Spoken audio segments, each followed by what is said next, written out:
The eerie mating call of the Attwater's prairie chicken is a haunting reminder that another wildlife species is on the verge of extinction. Where millions of Attwater's prairie chickens once lived on the Gulf Coast, now only about 1,000 remain. Each spring they return to their traditional booming grounds for mating rituals. Once they boomed in 21 Texas counties. Now, there are only a few small colonies in 6 counties. One small, stubborn colony of prairie chickens is an unusual resident of Houston. Houston, growing, sprawling, booming, largest in the state. Surrounded by interstate highways and civilization, a colony of Attwaters return each spring to their booming grounds on the runways at Ellington Air Force Base. They boom regardless of the air traffic around them. A mid-air clash between a 1-pound bird and a jet could mean the loss of $1 million aircraft and the life of a pilot. So the birds must go.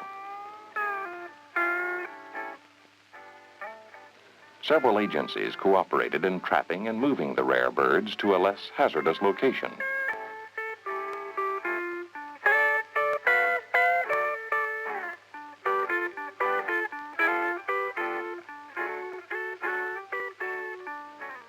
The most effective method of capturing the birds is by helicopter, with an improvised 8-foot butterfly net attached to the front.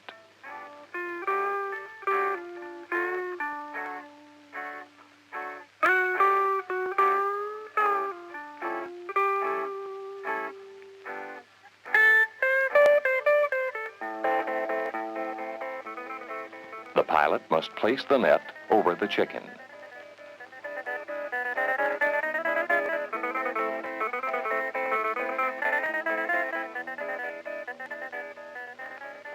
This is easier said than done.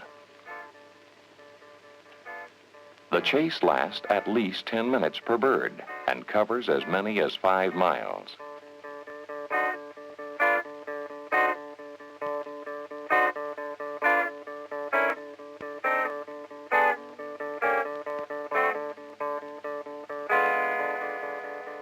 Air Force traffic must not be interrupted. Aircraft are landing at all times, so the chopper must have permission from the tower to cross the runways. The chickens don't ask.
Inside the enclosed range, there is a small herd of white-tailed deer.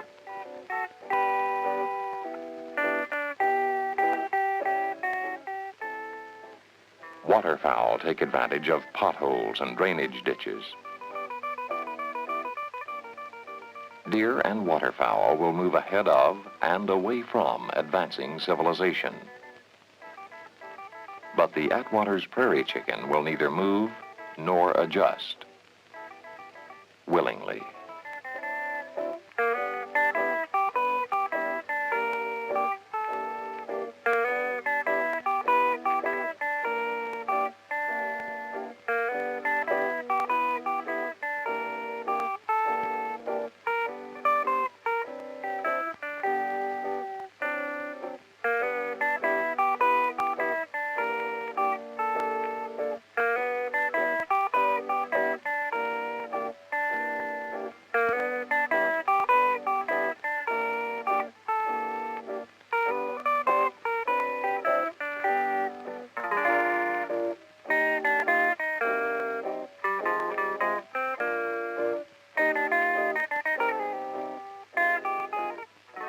Each bird is given a metal leg band for future identification.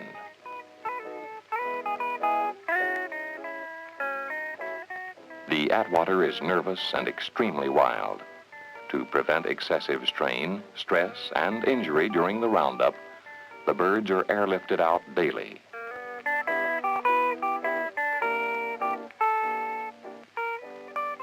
The first group is taken to Texas A&M University for artificial propagation studies. The wing feathers are clipped so the bird can't fly into the cage and injure himself. Little is known about the Attwater's prairie chicken because previous attempts to raise them in captivity have not been successful.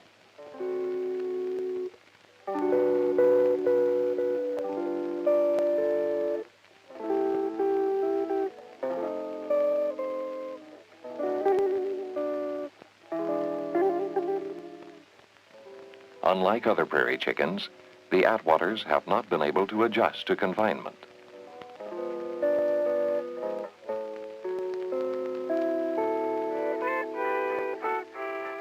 The majority of the birds trapped at Ellington are released in an area where the annual hatch was destroyed by heavy rains, hail, and hurricanes.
A small plastic flag that can be seen from a distance is attached to a leg.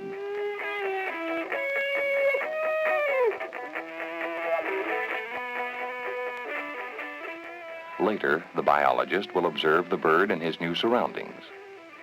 A cardboard cell and a short plane ride may ruffle a few feathers, but causes no damage, except to the dignity. In another project studying the bird's movement patterns, biologists strap a small radio transmitter to the back.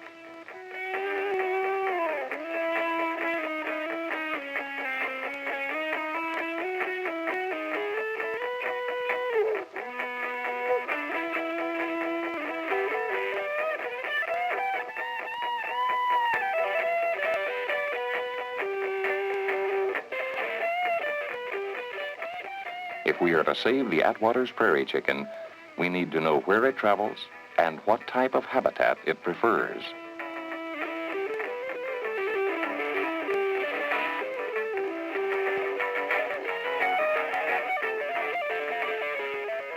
A radio direction finder is used to study the bird's hourly and daily movements.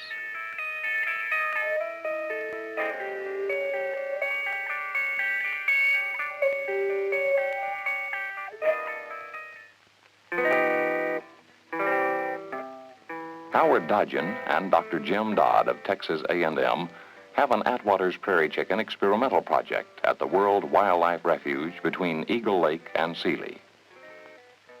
Dr. Dodd, you're a range expert. I want you to tell me why this natural prairie chicken booming ground is here in such a sharp contrast to this high grass where the cattle graze. Well, Howard, this is a natural area, so we have to assume that this depression or slightly lower area here has been caused by natural erosion. And consequently, we've got a different type of soil and a different type of vegetation. In this eroded area, we have a short grass type, which is good for prairie chicken activities and booming. While when we move on up into this other area, we've still got our topsoil and a mid to tall grass cover, which is good in terms of cover for the chickens and for nesting. I'm glad it happened that way because those roosters really like this place in the spring. I've seen them dancing all over this place along about March and April. Now, Jim, about these birds, they don't nest in this very highest cover, but the type of grass that they use, what do you find is the best type of grass for those fellas to nest in? We've found that we need a nice bunch grass with openings around it. In other words, something like this, where you've got the certain medium height grass, but it's not real dense. And the chickens apparently come into these areas and nest, and this excess grass through here will have been grazed out, and so they have a bunch grass to nest in or under and an opening out in front of them. This seems to be the type that's preferred mostly by the nesting hens. They want some way for those little babies to walk out when they hatch and get out in the open.